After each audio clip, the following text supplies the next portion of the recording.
Kicking off the list at number 10, I've got Donovan Mitchell. Now, some might see this as a step back considering last season he actually finished 5th in the MVP race after guiding the Cavaliers to their best regular season since LeBron James left. On the surface, this feels like a downgrade, but there's an important story behind it. During the regular season, Mitchell averaged 24 points per game while shooting 44% from the field, 37% from 3, and 82% from the line, all in just 31 minutes a night. Those numbers might look modest compared to some other MVP-level stars, but Cleveland leaned heavily into a balanced, team-first offensive style where Mitchell didn't have to dominate every possession. But once the playoffs rolled around, everything changed. Injuries hit, the Cavs' depth thinned, and suddenly Mitchell had to carry the offensive load again. He responded with an explosive 29.6 points per game, but the efficiency dipped, 33% from deep and 44% overall, highlighting both his brilliance and the limitations of an offense that becomes too Donovan-centric. Heading into next season, Cleveland faces a massive decision on how much they want Mitchell to shoulder.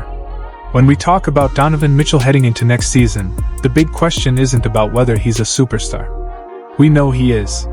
The question is what version of Mitchell we're going to see. Will Cleveland let him play heavier minutes, with a bigger usage rate, and essentially hand him the keys like they did during the playoffs? Or will they return to that team-first style of play that made them so effective throughout the regular season? For me, I think the Cavaliers are going to go back to the balanced approach. And one massive reason for that is the growth we saw from Evan Mobley. Last season, Mobley quietly put up about 18.5 points per game, grabbed 9.3 rebounds, dished out 3.2 assists, and added an incredible 1.6 blocks per contest while shooting 60% from the floor. Those numbers are strong on paper, but they actually undersell just how valuable he was. He walked away with Defensive Player of the Year honors, and by the end of the season, plenty of analysts were already calling him the Cavs' best player. Because of that, even if Cleveland improves next year and maintains its status as one of the Eastern Conference favorites, I still expect Mitchell to slide down the MVP conversation. And that's not meant as disrespect. It's just that the more Mobley emerges, the less obvious it becomes that Mitchell is the unquestioned face of the franchise.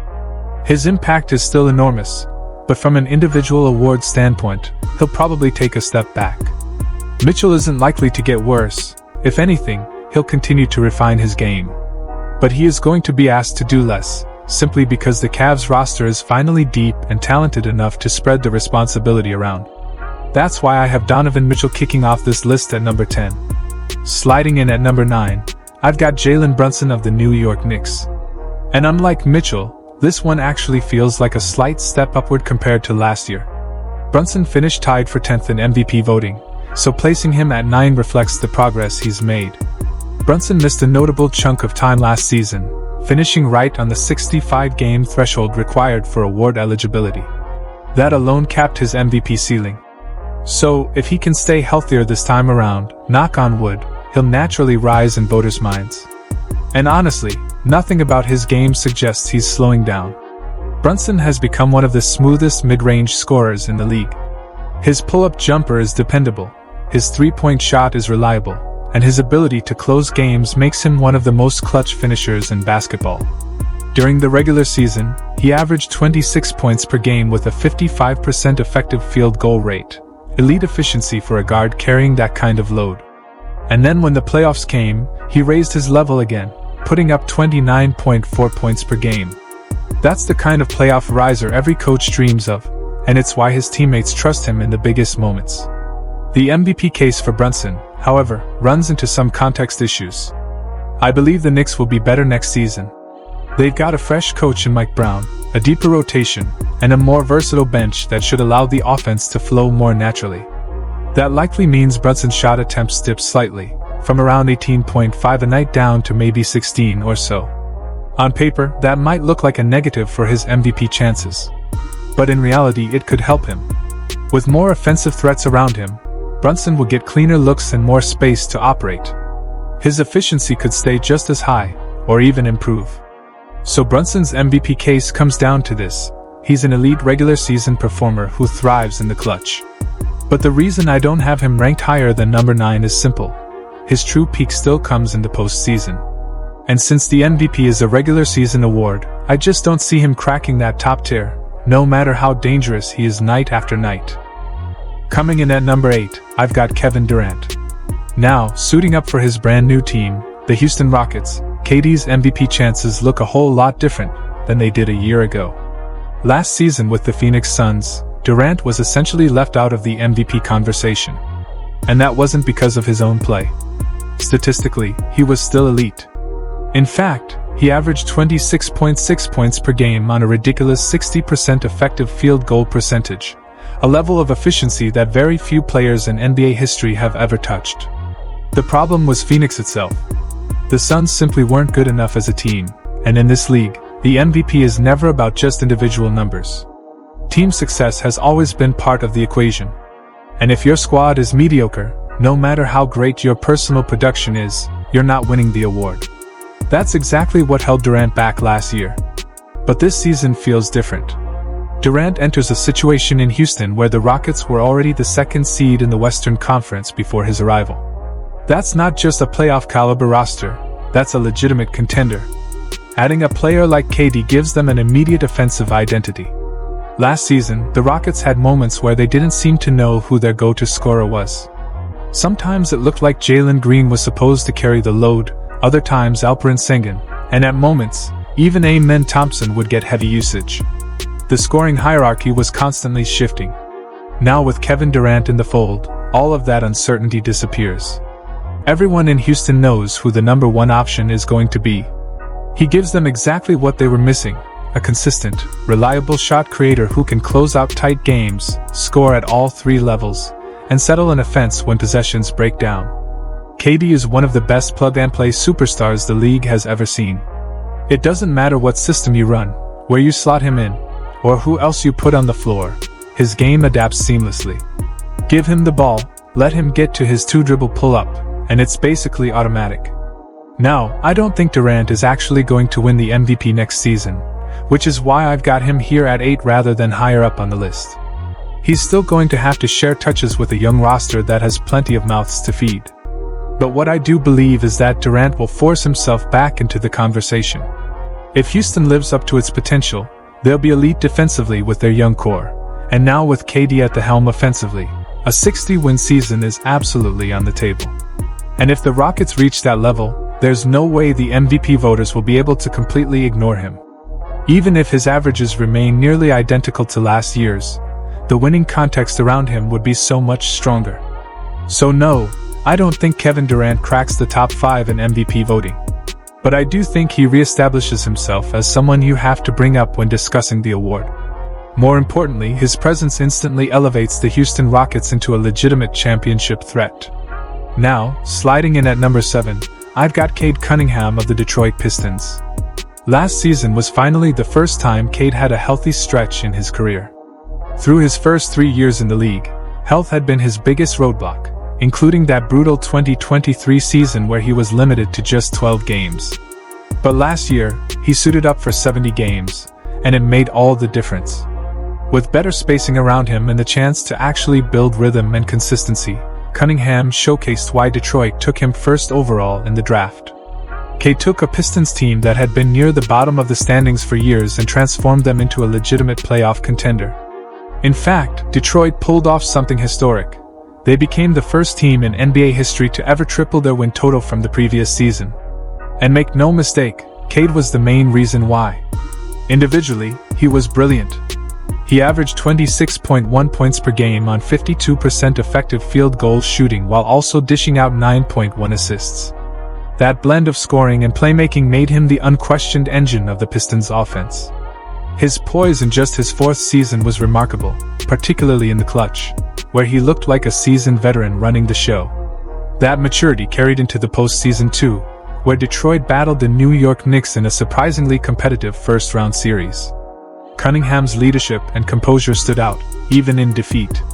Cade ultimately finished 7th in MVP voting last year, and I think he'll be right back in that same range again. The Pistons didn't make a massive splash in free agency, but their young core continues to grow, and everything still revolves around Cade. Now, here's the catch. I don't think Detroit will be high enough in the standings to push Cade into the top 5 for MVP. Realistically, the Pistons would need to finish as a top 3 seed in the East for him to have that kind of shot.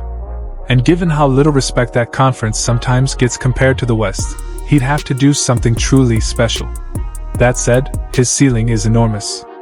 If he has a season where he averages something like 30 points and 10 assists while keeping his efficiency high, he could absolutely crack into that upper tier of candidates. But for now, 7th feels like the right spot for him, a clear MVP-level player, but one still building up his team's overall resume. Now, coming in at number 6, I've got Victor Wembanyama. And yes, even though he'll only be entering his 3rd season, I already think he deserves to be ranked this high in the MVP race. Last year was a frustrating one for Wemby, as his season was cut short at just 46 games after doctors discovered blood clots in his right shoulder. That left him below the 65-game threshold required for award eligibility, so he couldn't qualify for any postseason honors. But if he had met that requirement, I genuinely believe he could have cracked the top 10 in MVP voting. His production was already that good. In just his 2nd season, Wembanyama posted 24.3 points, 11 rebounds, and a league-leading 3.8 blocks per game, all on 56% effective field goal shooting. Those are flat-out incredible numbers for a sophomore. More importantly, he wasn't just putting up stats, he was altering games. His defensive impact was so massive that he's already one of the most dominant two-way players in the league. I've said this before, but it's worth repeating. The Defensive Player of the Year award feels like it's Wembanyama's to lose for the foreseeable future. There may not be a single player who shapes the defensive side of the floor more than him for the next decade. Now, historically speaking, defense alone usually isn't enough to win MVP. The award has always skewed toward offensive dominance. But that's what makes Wemby different. He's already incredible on that end too. There's a very real scenario where his numbers take another leap forward next season. Imagine him raising his scoring from 24 to 27 points per game, improving his three-point shooting from 35% to around 38%, and continuing to rebound with the best big men in the league while still leading everyone in blocks. If he does that, he'll have a legitimate MVP case. The real obstacle for him is wins. Just like with Cade in Detroit, team success will determine how far his candidacy goes. For Wemby, I think the Spurs would need to finish at least as a 6th seed in the Western Conference for him to be taken seriously as a finalist. If they can't get there, the voters likely won't elevate him into that top tier no matter how great his individual stats are. But make no mistake, Victor Wembanyama is already here, already dominant, and already shaping the league. If the Spurs take a leap, don't be surprised if he takes home some serious MVP buzz next year. And as much as I believe in Victor Wembanyama's individual brilliance, I'm not sure the San Antonio Spurs are ready to take that massive leap just yet. That being said, things look very different for the roster heading into this season. The front office went out and added De'Aaron Fox, a guard who quietly nearly led the league in scoring just a couple of years ago. Finally, Wemby has a legitimate high-level running mate. The combination of those two could absolutely be enough to push San Antonio up the standings in a meaningful way. Last year, the Spurs were a disaster when Wembanyama was off the floor, posting a -8 net rating. But the second he stepped on, that number jumped to +2.3. Add Fox into that equation and suddenly you're looking at a potential +5 net rating team, which is typically the profile of a playoff squad. The big question, of course, is whether that kind of jump will be enough for Victor to capture the MVP award by season's end. For me, that's still very much up in the air. If the award were strictly about individual impact, I think Wemby would already be a lock for the top 5, maybe even the top 3. His two-way dominance is unlike anything we've seen since prime Tim Duncan or peak Kevin Garnett. But the reality is that the MVP has always been tied directly to team success. That's the only reason I still have him sitting just outside the top 5 here at number 6. Now, coming in at number 5, I've got Anthony Edwards. And honestly, it feels surreal to say this, but after just 5 seasons, Edwards has already established himself as a bona fide top 10 player in the world. At just 22 going on 23 years old, he's already led the Minnesota Timberwolves to back-to-back Western Conference Finals appearances. That's something only a handful of players in NBA history could even dream of doing at that age. The Michael Jordan comparisons might feel like a heavy burden, but Edwards has leaned into them rather than shying away.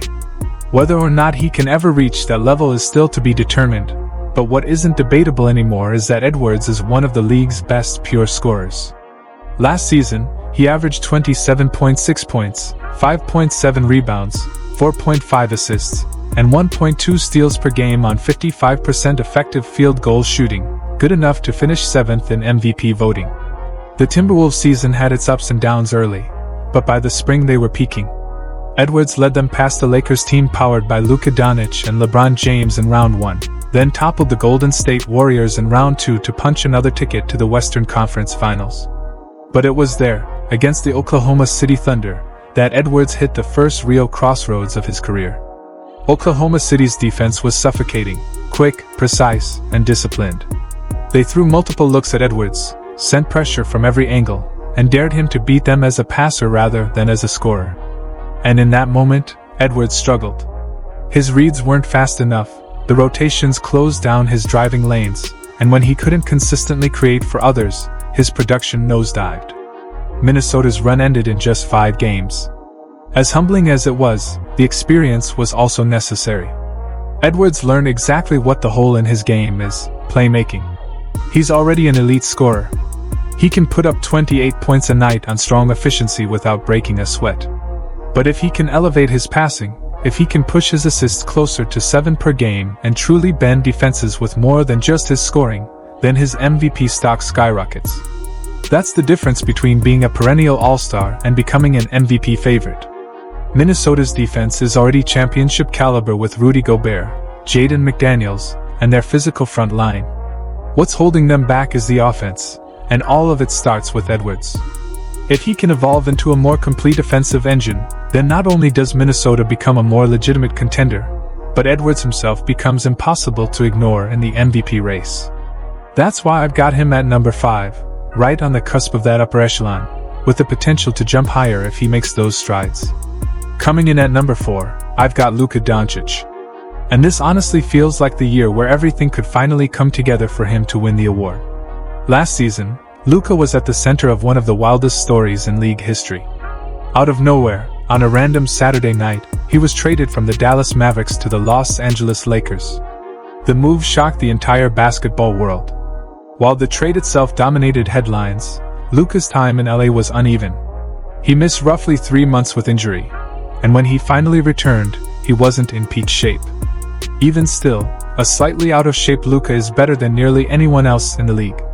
He averaged 28.2 points per game on 53% effective field goal shooting in purple and gold, numbers that most stars would dream of, but for Luka, fell below his ceiling. Now though, the narrative has flipped. Reports say Luka is in the best shape of his career this offseason, and if you asked me, a lot of that is driven by spite. Dallas publicly criticized him for his conditioning even after the trade, and Luka isn't the type to take that lightly. He's fiery, competitive, and he talks trash as much as anyone in the league. But most importantly, he's got the skills to back it up. That combination, motivation, talent, and attitude, makes him one of the most dangerous players alive. I honestly believe this could be the season Luka averages something absurd like a 30-point triple-double. And if he even gets close to that, he'll drag the Lakers up the standings almost single-handedly. Outside of LeBron James, who remains incredible, LA's roster is thinner than most top contenders. That means Luka's production will be front and center. If the Lakers climb near the top of the Western Conference with Luka leading the charge, it'll be nearly impossible to deny him the MVP. That's why if you're looking for a value pick for next year's award, Luka Doncic might be your best bet. Now, coming in at number 3, I've got Shai Gilgeous-Alexander. And to me, this one feels like the safest pick on the board. SGA is coming off one of the most legendary seasons we've seen in modern history. He didn't just win the MVP. He also won Finals MVP, captured the scoring title, and delivered an NBA championship to Oklahoma City. He led the second youngest team ever to a title, and he didn't just do it as a supporting piece. He was the centerpiece, the leader, and the best player on the floor night after night. That resume alone makes him an automatic top 3 MVP candidate heading into next season. And when you factor in that OKC is only going to keep improving with its young core of Chet Holmgren, Jalen Williams, and Josh Giddey, the case for Shai staying near the top of the conversation gets even stronger. When you talk about dominance in today's game, you can't go far without mentioning Shai Gilgeous-Alexander. Last postseason, he didn't just play great, he played career-defining basketball. He was absolutely the leader of the Thunder, averaging 29.9 points per game on an efficient 50% effective field goal shooting. And it wasn't just the numbers. It was the moments. The signature plays. The clutch sequences that made people sit up and realize, this guy isn't just a star, he's the face of an era in the making. Take Game 4 against Indiana. In the final 5 minutes, SGA single-handedly closed the door, dropping 15 points in a flurry that felt like something out of a basketball movie. That's the kind of performance people will be talking about for years. The kind of performance that defines a career and cements legacies. And the scary part? Shai isn't done yet. He's not even close. Because when you look at what's ahead for him, the pieces are falling into place for an even stronger MVP case this coming season. The biggest factor? The supporting cast. In the NBA, and the WNBA, too, winning is everything when it comes to MVP voting. You can put up monster numbers, but if your team is barely scraping by, the voters usually look the other way. That's why what Oklahoma City accomplished last season was so incredible. They thrived despite being far from healthy. There were stretches where both Isaiah Hartenstein and Chet Holmgren weren't on the floor together. At one point, for almost 2 weeks, either was available, forcing Jalen Williams, who's not even a natural big, to play center. Yet somehow, this group just kept stacking wins. That resilience spoke volumes. Now, fast forward to this season. Imagine what this roster looks like fully healthy. Imagine Chet Holmgren, with more playing time, taking that next defensive leap that so many scouts believe is coming. If that happens, OKC won't just be good. They might flirt with 70 wins. And if they're anywhere near that number with Shai leading the charge? Good luck denying him back-to-back MVPs. But it's not just the offense that makes SGA's case so strong. He gives you something many of the other MVP candidates can't. He's not a defensive liability. Now, let's be honest here. Sometimes the discourse overrates his defense a bit. He's not exactly a lockdown guy. But he's more than capable in one-on-one situations, and that matters a lot more than people realize. Compare that to players like Luka Doncic or even Nikola Jokic. Those guys are generational offensive talents, no doubt. But defensively, they don't give you much. Shai, on the other hand, doesn't cost you points on the other end. He may not win Defensive Player of the Year, but he keeps the balance tilted in his team's favor. That's a huge advantage. Then, of course, there are the raw numbers. Last season, Shai put up 32.7 points per game on nearly 60% effective field goal shooting. Let that sink in. Those are video game numbers. And if he bumps that up even a little bit, say, 33 or 34 a night, while OKC stays healthy enough to chase 70 wins? That's a recipe you simply can't ignore. That's back-to-back MVPs staring you right in the face. Shai has already proven he's one of the best players alive. But this season? This might be the one where he takes the final step and fully cements himself as the new face of the NBA. But let's move from the rising face of the league to the reigning powerhouse, Giannis Antetokounmpo. Coming in at number 2 on my MVP ladder, Giannis is once again primed to remind everyone why his name belongs in this conversation every single year. Now, let's get one thing clear. Milwaukee isn't going to be Oklahoma City or Denver when it comes to regular season wins. They're not built that way. But that might actually work in Giannis's favor. I've seen takes floating around that the Bucks could slide all the way down to the 8th seed, and honestly, that's just nonsense. Look at the Eastern Conference. Can you really name 7 teams that are definitively better than Milwaukee? I don't think so. This is still a very good team. And as always, it all starts with Giannis. The reason I think his MVP case takes off this year is because of a change in Milwaukee's blueprint. The strategy is simple but potentially devastating. Put the ball in Giannis's hands more often. Let him operate as a point forward. Surround him with shooters, let him collapse defenses, kick out for open threes, or attack the rim one-on-one, where nobody in the league has shown they can stop him consistently. Giannis as the primary playmaker, with shooters everywhere, is a cheat code waiting to be unlocked. We got a preview of this late last season. For a stretch, Giannis essentially ran point guard, and the results were jaw-dropping. The Bucks rattled off 8 straight wins while he put up stats that looked more like a video game save file than a real-life box score.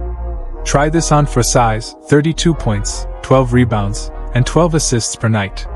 If that's even close to what we see this season, the MVP race is going to get very, very interesting. The key is Milwaukee's defense. Since the dawn of the Giannis era, defense has been their calling card. Adding Miles Turner gives them a terrifying frontcourt. But the backcourt? That's where the question marks are. Can they hold up enough to let Giannis thrive as the full-time point forward? If they can, the Bucks could quietly put together a top 4 finish in the East. And if Giannis is putting up 30-point triple-doubles while dragging his team to 45-plus wins, that's an MVP resume, plain and simple. But all of this leads us to the number 1 spot. The player I believe is the most likely to take home the MVP next season, Nikola Jokic. What Jokic has accomplished over the past 5 years is nothing short of historic. 3 MVPs. Top 2 in voting every single season. He's not just dominant, he's relentlessly consistent. Last year, Denver's Achilles heel was their bench. It forced Jokic into a career-high 37 minutes per night because the team simply couldn't survive when he sat. That's not sustainable, and it took a toll. But this season looks different. The Nuggets finally found him a reliable backup in Jonas Valanciunas, giving them stability at the 5 spot for the first time in years. That means Jokic can rest more. He can stay fresher. And when he is on the floor, he'll be even more devastating. Come playoff time, those fresher legs could mean the difference between great Jokic and legacy-defining Jokic. But don't overlook the shooting. Denver quietly added guys like Khem Johnson and Tim Hardaway Jr., and then there are the internal improvements from Christian Braun and Aaron Gordon as perimeter threats. That's a lot of shooters around a big man who's already the best passing center of all time. Opponents can't guard him one-on-one. And when they send the double, he'll pick them apart all night long with kickouts to wide-open shooters. It's pick your poison, and either way you lose. Now factor in wins. Last year, Denver lagged behind Oklahoma City, and that cost Jokic his 4th MVP. But with a stronger bench and better depth, a 60-win season isn't unrealistic. And if Denver does that while Jokic keeps putting up his usual ridiculous stat lines, how do you not reward him? A 4th MVP would be legacy-defining. It would put Jokic in the rarest of air, alongside only a handful of players in history. It would solidify not just his dominance in this era, but his place among the greatest to ever play. And honestly, with the way Denver looks right now, I'd argue they aren't just contenders. They might be the team to beat in the entire NBA. So, whether it's SGA making history, Giannis redefining his role, or Jokic chasing a 4th MVP, one thing is clear: the upcoming season is shaping up to be unforgettable.